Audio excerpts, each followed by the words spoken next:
Hello and welcome back to Core. We will be continuing where we left off, which, if you recall, is after the ferret dude right here with the earphones, and his friend over here with the purple hair. I forgot their names. Um, had a little heart to heart with the otter over here with the red hair. Um, it went about as well as you can expect when you have a little serious talk with a friend that you haven't spoken to in a long time and who you kind of sort of abandoned. Um, but yeah. Also, Robert the ferret was made to, well, not made to, but he sort of I guess mentioned that he has a crush on one of his friends, sort of. And for the purposes of my playthrough on YouTube, I decided to pick the lion dude. But on my own personal playthrough, it was going to be the otter. So yeah. But I was also told that um, that doesn't really solidify the the route or how it's gonna progress yet, and it's actually gonna be a little bit later on, I think. So maybe I'll just jump between the two of them, but who knows? um. Well, anyways, let's continue. I wake up feeling empty for some reason, like something's missing. I don't know what or why, but it's like I expected something to happen during the night. Something that's been happening all this time, but I don't remember what. I just know it didn't happen. I clutch my pillow close, feeling like I need a hug right now, when I remember I'm not sleeping in the usual spot.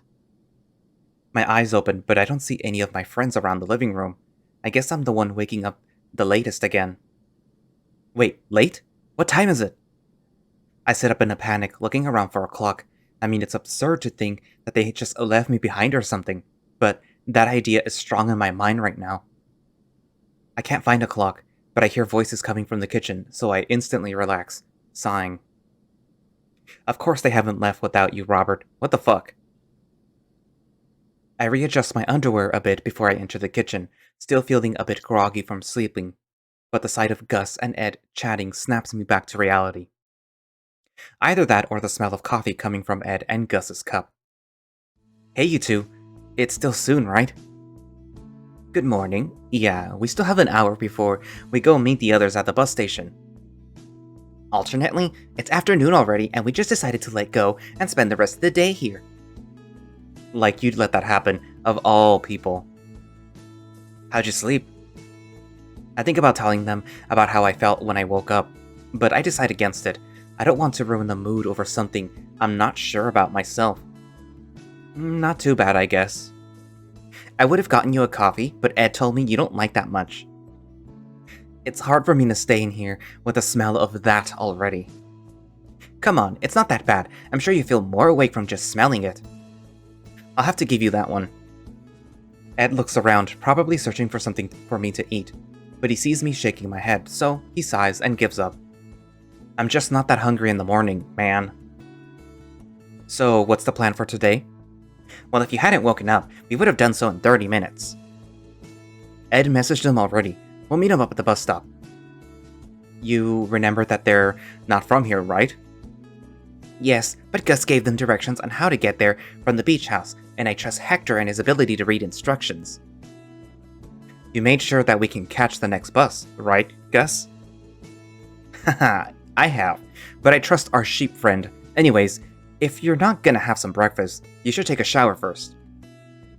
Unless you want to take a shower with us two instead? I take the comment as a joke, but then I see Gus poking his tongue at me, and I'm suddenly not so sure if it is. He wouldn't bring Ed into it, would he? Okay, I was kidding, so take a shower, and don't take too long. We have less than an hour to get ready. Got it, got it. Ah, before you go, we'll make some sandwiches to eat while we're there, so make sure to make yours while we shower later. Alright. I stand up, stretching, before turning my way back to the living room. I pick up my clothes from a small pile I put them in yesterday before heading to the bathroom as suggested. We don't have a lot of time, especially if they want to shower, so I shouldn't take too long. It's a bit of a shame because now that I'm alone again, I can tell that I'm still a bit pent up. One of these days, just not now. I try to be fast and get directly to the point, cleaning myself, because I know if I let my hands wander around, I'll spend longer in here than I should. Man, this is not normal. I need to get laid one of these days. I just don't remember how you do that anymore. Ugh, and here we are, thinking about sex again. I step out of the shower and dry my fur before getting dressed. The others don't take too long, and since they're focused on having enough time, we're all a bit quiet for now, but that's fine. The moment we get everything ready and we're set to go, the conversation starts again. Idle chit chat about how we slept, having a sleepover again, what we could visit when Gus comes to Moreland. Nothing terribly interesting, but it kills enough time for me to not notice we're at the bus stop shortly after. I can practically feel Edward sighing the moment we don't see the Moreland guys here already, so I pat his back. Is something wrong? Well, I expected the others to be here on time. I don't want to miss this bus. But there's still 10 minutes left. They can still make it. And even if they don't, there's another bus in half an hour. Yes, but we warned them.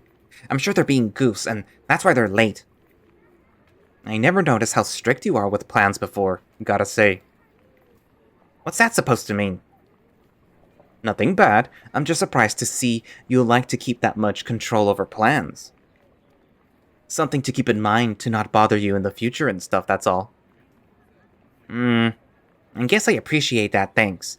I just don't feel too comfortable when I have to improvise a situation that was planned. But you're good at that. I'm pretty sure that's happened to you a few times before back in Moreland, and I never noticed you being nervous. That's because I might plan my possible improvisations beforehand. Whoa, really? I'm not sure I'd be able to do something like that even if I tried. Well, it's pretty easy for me. I just think of what could happen, so in case it happens, it doesn't surprise me. Robert must find that fascinating, I'm sure. Any explanation as to why Ed behaves like that, Mr. Psychologist? Yes, that Ed doesn't like surprises. Sassy, I see. Ed giggles at that, and I can't help but notice that Gus is better at handling people than I thought. He managed to keep Ed calm and distracted with conversation with ease. Normally, I'm the one who has to do that when these situations happen. Hey, little kids! And there they are. It's hard not to recognize that cheerful voice. We turn around to see the three guys on the other side of the road, the lion waving his hand at us.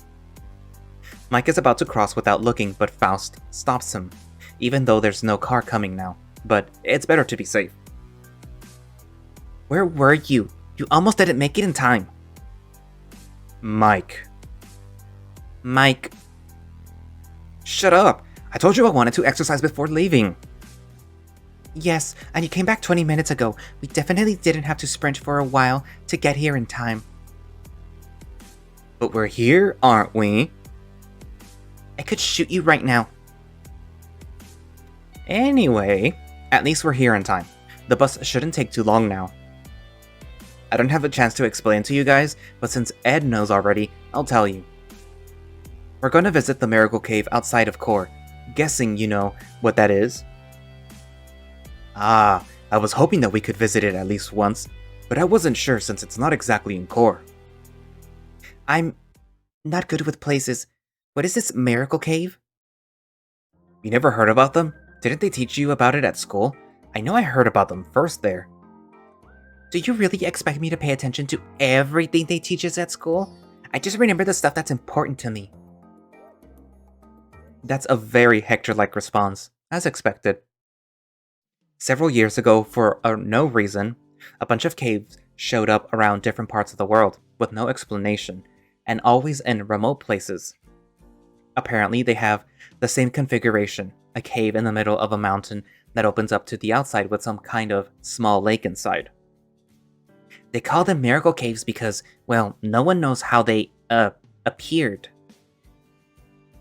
You're really telling me that, with all our technology and power, no one really knows how some caves happened? You really never paid attention to anything that wasn't related to art at school, did you? I already answered that, Faust. Now, inform me. Pretty sure there's theories about how it happened, but they sound more like conspiracies to me. No one really has any idea, and if they do, they're not telling. Do you believe any of them, Gus?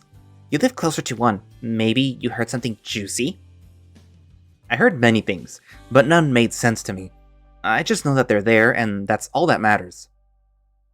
Such a grounded answer. Do you think Necros did it, using his powers like in the comics, Ed? I wish. That'd be awesome, but Necros doesn't exist, so I highly doubt it. And why would he? Gus moves over closer to me, confused by the conversation, and I smirk. I've had this dance many times before. They're talking about a comic character that they really like, Necros the Hunter. Ah, wanted to make sure. Good to see Ed didn't change that much when it comes to comics. Soon after this, I see the bus in the distance, coming in our direction. Gus raises his hand as the bus comes closer, and that seems to let the driver know that he has to stop here. Curious, you don't have to do that in Moreland. Buses just stop, whether there's someone waiting or not. Once it stops, we step in, paying for our tickets. The bus is almost empty, but there's a few people in some of the seats. I kind of recognize this bus. Oh well, we couldn't hope for a completely empty bus, I guess. Even in Core, the Miracle Caves are a tourist attraction after all. I'm not sure where to sit exactly, so I instinctively end up choosing one of the seats at the back of the bus. It's a good position, I won't feel that observed, and if I feel nervous, people won't notice that much. Still, this is fine. A bus is not a car, as nonsensical as that is, but I guess that's what fear is. I don't really have anyone in mind to join me next to my seat, but I'm glad to see it's Gus, who hits me with his characteristic, chill smile. Do you mind if I sit with you, Rob? I nod with my head, sliding to the seat next to me, so he can sit just where I was. Excited for this? I haven't gone to the Miracle Caves before either, so I'm pretty excited myself. Oh, you haven't? Why not? Guess it's the same reason I mentioned yesterday. Wanted to go with good company and stuff. I see. Well, you're with us now, so I think the company is served. Of course. That's where we're going today. I smile excitedly. It's very nice to see Gus so happy about something like this. He can act all seductively in all you want, but it's moments like this that make me. The bus starts moving, and it catches me with my guard down, so my immediate reaction is to hold my seat handle next to me as hard as I can. Deep breaths, Robert. It's fine. It's just moving. It scared you, but you're fine. I sigh, calming down a little bit by breathing slowly, and that's when I remember that I was just talking with Gus, and that he probably saw that. I don't really know how to explain it, nor do I dare look at his face. Embarrassed, feeling a bit pathetic for getting scared like this. Instead of asking me, there's a moment of silence between us before I feel his arm sliding on top of my shoulders, pulling me closer to him. He doesn't demand explanations or questions me. He doesn't know, but he understands somehow. I really appreciate that. I wrap my arms around him, holding him close, not caring if someone else or my friends see me. He earned this hug, and it's making me feel better. His hand caresses my shoulder in a caring way, enjoying this intimacy, even if it's in the middle of a bus. I don't know for how long this lasts, but at some point I hear his voice again. You know, no one's looking right now, so... Want a kiss? I'm sorry, what? I look up at him, confused, but I don't feel any hesitation on his words. My face brightens up once I process this, and he smirks. I mean, dunno about you, but since yesterday, I've been thinking about what we talked about in the morning. You mean... You know, about having some fun with each other. I was a bit hesitant in the morning, but I'm pretty sure I'd enjoy some time with you. Man, he's so bold when it comes to this subject. I mean, I really like it, but it's almost intimidating. It takes me a bit to answer because of it. But Only kissing? Don't get any funny ideas either.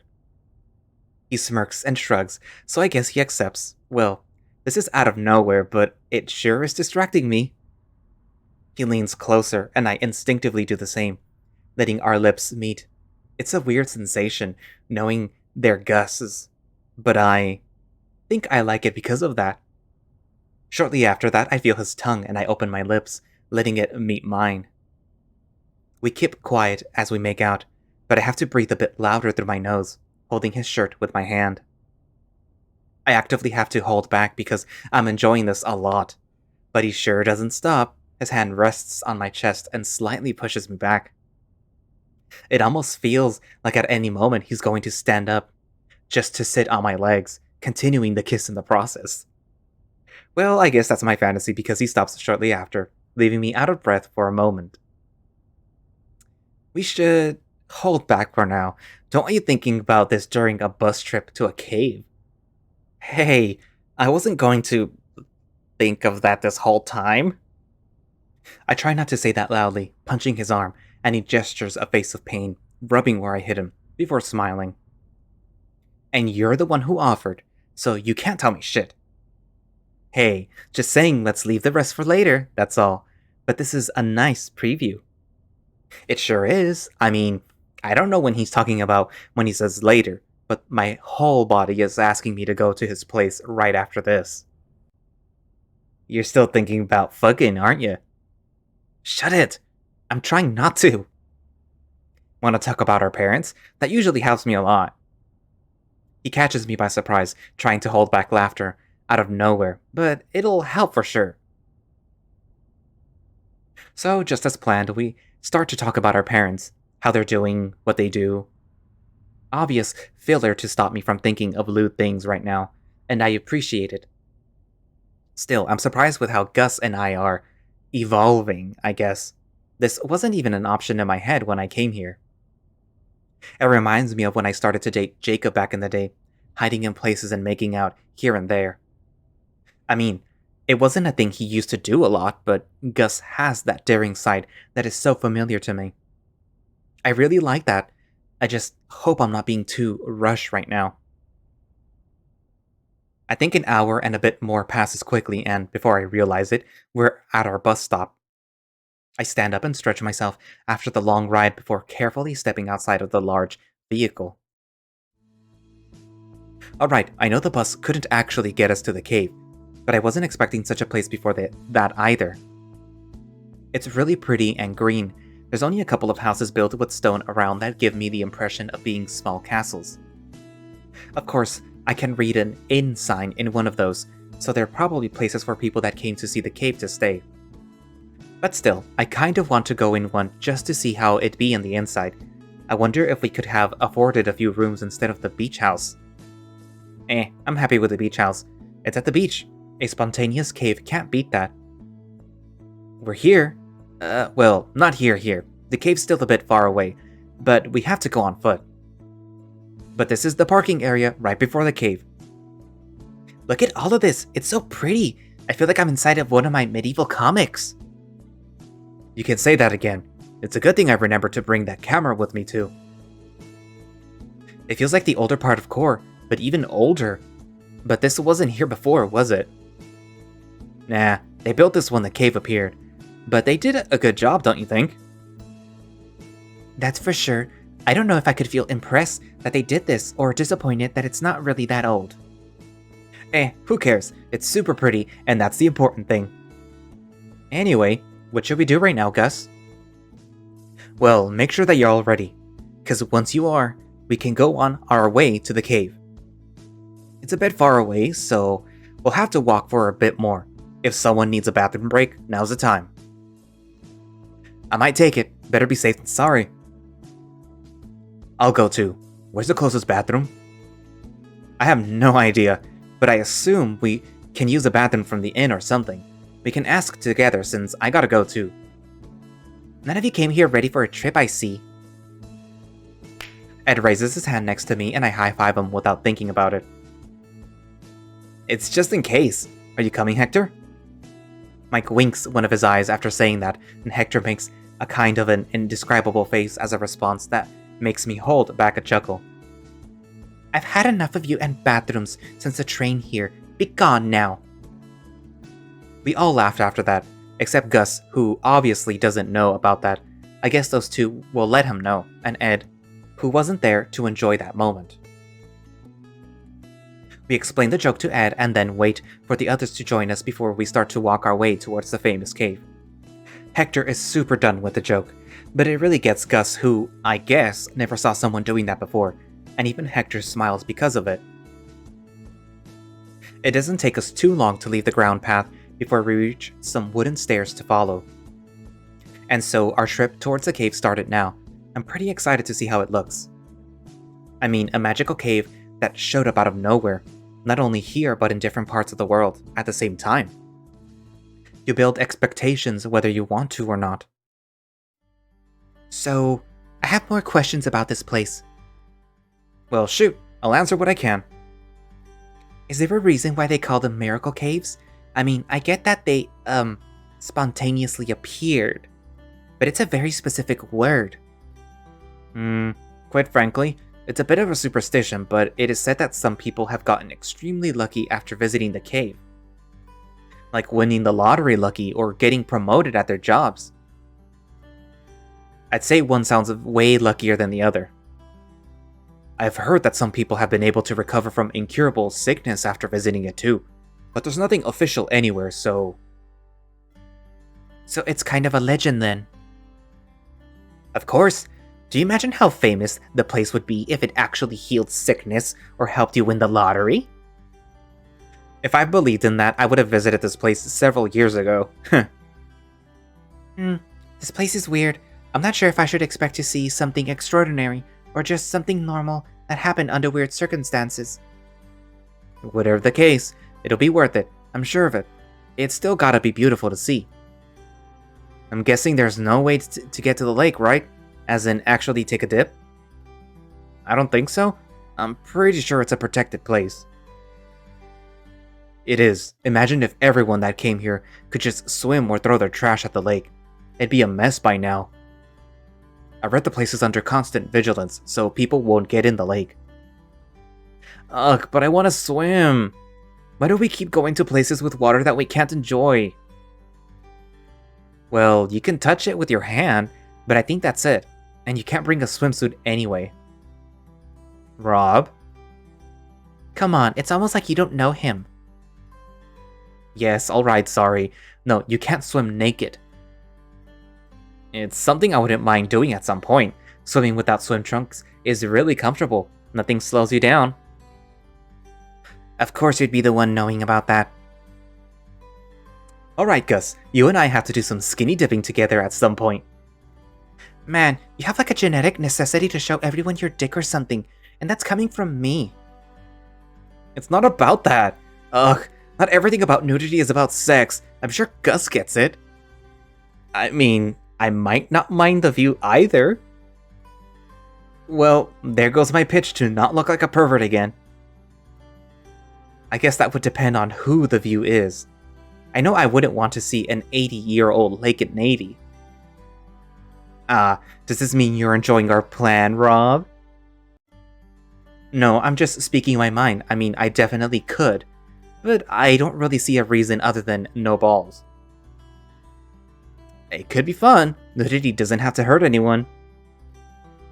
Wow, this is the conversation we're actually having. Faust, would you give me some company in the normal people corner? Absolutely. I don't want people to associate me with them right now. Can I join? I really don't want to be stuck with a bunch of weirdos. It's alright. We'll stay in the cool guys corner then. Both corners sound lame. I want to be in my own corner. We laugh it off and move on from the curious conversation. Luckily, as I'm seeing, it's normal in court. We're alone, so we have no strangers judging us. I think this time it's because we're here pretty soon, though. People are either waking up or doing their own thing. The chat quiets down a bit as we reach a specific part of the stairs that is tougher than the previous one. Mike is ahead of us, followed by Gus. Ed and Hector are taking it slow, probably having the worst time out of all of us. Meanwhile, Faust and I are kind of in the middle, between both groups, enjoying the sights and taking our time, but keeping up with the two ahead. However, Faust is mostly focused on taking photos of the small rivers that formed in the path, and all the green areas surrounding us. I think I've never been so involved with nature until now. It feels as if I'm getting more energetic the more I stay here. I'm not even tired from walking. Suddenly we hear Mike's voice from ahead, yelling louder than he should, but probably wanting to make sure Ed and Hector can hear him. "Guys, we're almost there! Just a few more minutes!" "We're trying!" Faust and I chuckle when we hear Hector yelling as loudly as Mike, which catches us by surprise. I didn't know that he could yell that much. Anyway, empowered by Mike's encouragement, we decide to keep moving, and sure enough, we reach the cave, and suddenly, it feels as if I'm in a different world. The light reflecting on the wet rocks and the water of the lake gives this an almost fantastical feeling, as if the walls were made of crystal. It is really humid here, though. I'll have to take care of my fur later when we're back. We soon reach Mike, who looks amazed by what he's seeing, and Gus, who looks as chill as ever, but he surely seems to be enjoying this. "Holy fuck! Look at this place! It's huge!" The lion's voice echoes all throughout the cave, and he notices lowering his ears as Faust looks at him with an annoyed look. I think we're alone, but we should definitely keep a lower voice in here, just in case. "I got the message. Yes, sorry." "You guys never cease to surprise me. I'm glad I came here with y'all." "I'm glad we did too. This is really amazing, Gus. Is it allowed to take pictures of the cave?" "Yeah. I'm not sure that they can stop you either, but you're not gonna bother anyone with it." "Oh my god." I turned around to see that just now, Hector and Edward made it here, and I'm surprised to see on their faces that they don't regret the effort of coming here. It's especially nice to see that in Hector, though, since he traveled around more often than all of us with his parents. I was afraid this wouldn't be too much for him. This is incredible! But I'm glad to see it's not.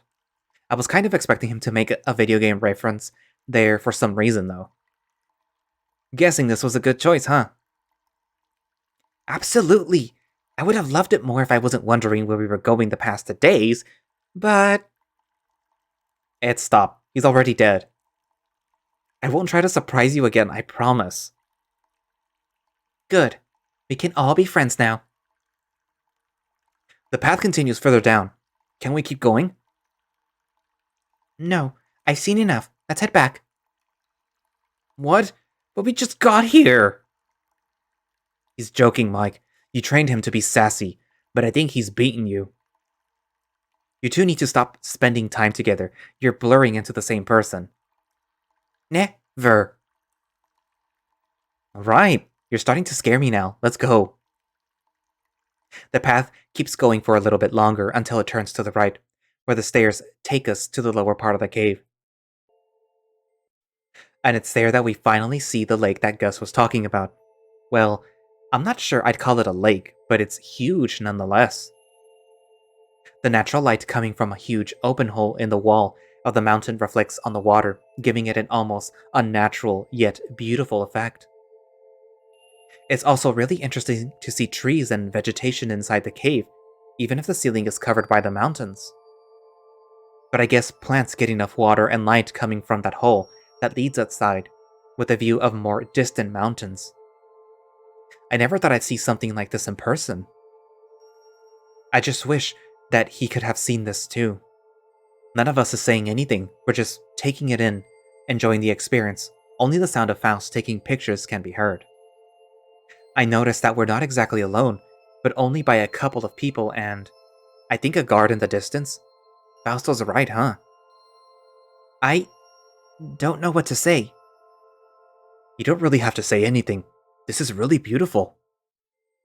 I know, but I want to. I turn to look at Hector, curious at what he means with that, and I see everyone is doing the same. He walks closer to the edge of the lake, and for a second, I think he's going to just walk into it. But he doesn't, standing there instead. I mean, I know I complain a lot about moving here and there, and that I'm not the easiest person to hang out with. And things haven't been easy lately either. So I guess I was a bit worried that I wouldn't be invited to this trip. To Core, I mean. There was a moment of silence between us right after Hector stops talking, expecting him to continue, but he doesn't. At least, not immediately, turning to look back at us, confused before realizing he never finished his thoughts. Ah, I guess what I'm trying to say is, thank you for inviting me here. I think I needed all of this too. I have a small sense of deja vu, as if Hector was feeling similarly to how Gus did before, thinking we weren't friends enough to be here. Mike's the first one to walk next to him, wrapping his arm around his shoulder and pulling him closer, making Hector smile. What does that even mean? Of course you're coming too. You're part of our group. And Faust follows him, placing his hand between Hector's ears, ruffling his wool. It wouldn't feel the same without you, and that's because you're our friend too. I hope you don't think like that too often. No, not at all. I guess I'm just being grateful, that's all. But I appreciate this. He turns around to look at us, the core people, smiling sweetly. What about you? I want a hug from you all. Come on. Again, I think about making a joke about how weird it is for Hector to want physical contact, but I decide against it. It's not the time. Instead, I walk closer with Ed and join the hug, almost squeezing the sheet between all of us. All of us but Gus, who I just noticed stayed behind. Gus, get your ass over here. You're part of us too. Gus's face lights up as he hears Hector saying it, and I can hear his inner tones, sounding more cheerful. We told him already he's part of us, but I guess he was hesitant about Hector. Maybe he needed this too. Right away. He joins us, running towards us and almost jumping at us, so we have to hold everyone back so we don't end up in the lake by accident. Gus! I have the camera here. If we fall, it could break. I'm being crushed! Guess why? That was a good glump, though. I'm dying! The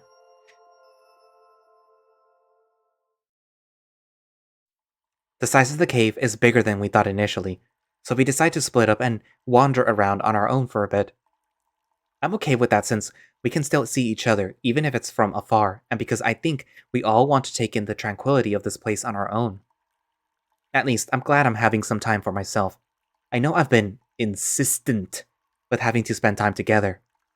But maybe I shouldn't try to avoid being alone that much. I mean, everyone's still here after all. No one's going away.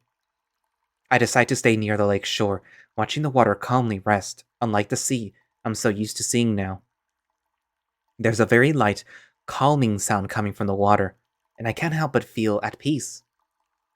The urge to feel that water grows on me, and I look around. No one's near me, and besides, Val said that it's okay to touch it, as long as you don't jump in. I carefully lean forward and sink my hands on the clearer water. It's cold, but it doesn't bother me. I smile when I see the small waves of water moving away from my hands, towards the rest of the lake, as if at this moment I matter to something in the world. My hands move slowly, trying to feel more of the relaxing cold from the water without altering it too much, but I stop shortly after. Faust would tell me not to lean too close to the lake or something if I stay here too long. I stand up, holding my headphones while I do that with one hand, before having a small panic attack thinking I'm getting them wet. But they don't work anymore. It's nothing more than a memento that I like having around. It makes me feel more like myself when I wear them, I guess. Or maybe they just make me feel more like how I felt before. I see Ed coming towards me with Gus and Mike behind from far away, so I try not to think about this right now. After a few minutes, they catch up to me, Mike waving his hand eagerly while Ed rushes to meet me as soon as possible. Damn, Robert, this place is amazing, don't you think? I can't wait to see Faust's photos later. I'm pretty sure that'd be really good, yes. Anyway, Mike and I are pretty hungry right now, and I'm sure Hector won't complain if we head out to eat those sandwiches. What do you think? Right. I mean, I'm not sure how long we've been here because I feel like I could stay for a couple more hours, but I pat my stomach, acknowledging that I'm pretty hungry too, and I'm a bit excited to eat the sandwich I prepared myself before. Count me in. Nice. Let's get going then. Faust and Hector are ahead, so we can tell them as we go. I nod my head before walking next to Ed, still having the other two behind. Admittedly, walking our way back while my hunger increases is not ideal. At least most of the way is walking down the stairs, so it's not so hard. We end up stopping at a spot on the sideway. Since there's a couple of rocks there, we can rest to eat, and the place looks as pretty as any. Besides, we're alone here, and we're tired and hungry, so might as well. I get my sandwich and I take a bite the moment it's in my hands. And I have to say, I'm pretty happy with how it tastes. No complaints from this ferret. I have to say, I love this place. I took almost 1,000 photos.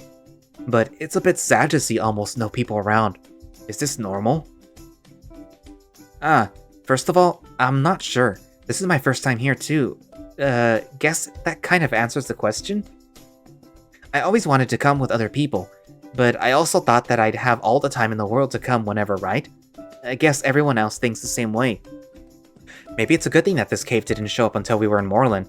I'm pretty sure our school would have taken us here at some point. And I have no doubts in my mind that at least one kid would have drowned if we visited here. So... Robert, sweetie, your hate for children is showing. I don't hate them. I just don't want them close to me if possible. Well, if there's security around the place, and it's so well known, I'm sure it'll get its fair share of visitors. It's the beginning of the summer, so people might come here in future days. Always so positive. Make sure you're not that positive when it comes to STDs. Whoa, where did that come from? Divine inspiration, probably a miracle from the cave. Hector can be dangerously savage when he wants to. Only if I know that they can take it. And I know Mike gets up immediately, even if you push him off a cliff. I appreciate your faith in me, but don't push me off a cliff, please. You'd probably just bounce back, knowing you. I snicker at the visual of that situation, Mike just falling off and bouncing back, confused. Anyway, I take a step back in the conversation so I can... Huh? I just heard something. I know what it was, but I feel like my brain is trying not to process it. As if whatever I heard is going to hurt if I think about it. Did I just imagine it? But... Fuck! His fucking tone is coming through my headphones. I throw them away to the ground, confused, and I feel everyone's eyes focusing on me all of a sudden. I heard it. I fucking heard it 2 times. From my headphones. But it's not possible. Robert? Are you okay? What happened? Ed's hand rests on my shoulder, and I know it's Ed's hand. But for a moment, it's not. I shake it, standing up, starting to panic. Deep breaths, Robert, please. Robert? Hey, what's wrong? From the corner of my eye, I see Mike standing up and Faust stopping him, since he was going to hold me. I try to gather my thoughts, but I don't know how to explain what I just heard. I can feel I'm starting to tear up. What the fuck? Why now? Why this? I just heard Jacob. Complete silence. I'm still trying to focus on what to say, so I'm not paying attention to them, but I don't even hear them breathing. The headphones. I heard his music, his tone. It can't be, but I heard it. Robert? I have a hard time speaking, and I try to calm down, but I can't. Deep breaths that are very short. I don't understand. Can it be that you heard a recording of him? Or maybe he called you? I stare at Gus, but not really looking at him. Called me? I mean, maybe he wants to... Gus. I think I see Mike's hand on his legs, and Gus looking at him back, confused, almost annoyed. He doesn't know. Not his fault. He's dead. I think he turns his head to look at me again, but I can't tell. The moment I say those words, I can't hold back anymore. I sit on the ground, or maybe I fall. And I cry. I hug my legs, and I think Ed hugs me. I can't really see or understand. He can't call anyone. He's dead. I think I hear Gus whispering something. I didn't know that. How could you know? I hear nothing but my own sobbing. I didn't want to say it. I don't want to say it. I don't want it to be true. I thought I moved on, but I can't even think about it.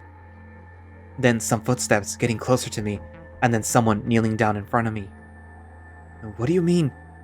You heard him. I thought... He swallows. He's trying not to cry like me. They're the headphones. His tone... I thought we were over this. You can't hear the tone of someone who's not here. No. His tone of voice sounds rough, wounded. His inner tone is agitated. Even Ed moves away after hearing it. I still feel his hand on my back, though. I'm not moving. Robert, don't do this, please. I thought this was going to help. Let's not do this again. I didn't choose to hear that. I know what he means, and I wish I could, but I didn't choose this. I don't want to do this, but I can't ignore the fact that I just heard him. Jacob is dead, Robert. Fucking hurts. He's gone. You can't hear him. It can't be. Mike, I can't pretend he's not gone. He stands up, breathing heavily, and Ed hugs me tightly. I don't move. My body has had enough. We can't do this. He's dead. We need to respect that. He doesn't continue, probably holding back. Then he steps away, somewhere. I don't look, so I don't know where. Shit, you guys stay here. Mike! Then Faust. I guess he went after him. And then, I'm not sure. At some point I'd stopped feeling Ed next to me, but I also moved back to the stone I was sitting before. I remember Hector saying that he'll take care of the headphones or something, and I think Gus and Ed are talking. I don't think he knows how to process this. I don't think any of us know. At least, that's what I think, until I hear Hector talking to me. His inner tone feels nervous, but calm. It's subtle. Hey, Rob. Can we talk? Calmly? I'm not going to snap at you. I nod, still not looking at him. I don't know what you heard just now, or if it was real or not, but you wouldn't make that up. I believe you. I appreciate it. I was feeling like I was losing my mind. I don't understand why I heard him. I can't hear him. I shouldn't. And I understand this. It's tough and horrible for you. I want you to remember that we're all here for you. His hand rests on my back, rubbing it, and this time, I don't feel uncomfortable. It's delicate, respectful. But I guess... And I don't want to sound like a dick. I'm just trying to understand why things happened, but... I guess you have to remember that you're not the only one grieving. We all knew Jacob, and it's been tough for all of us.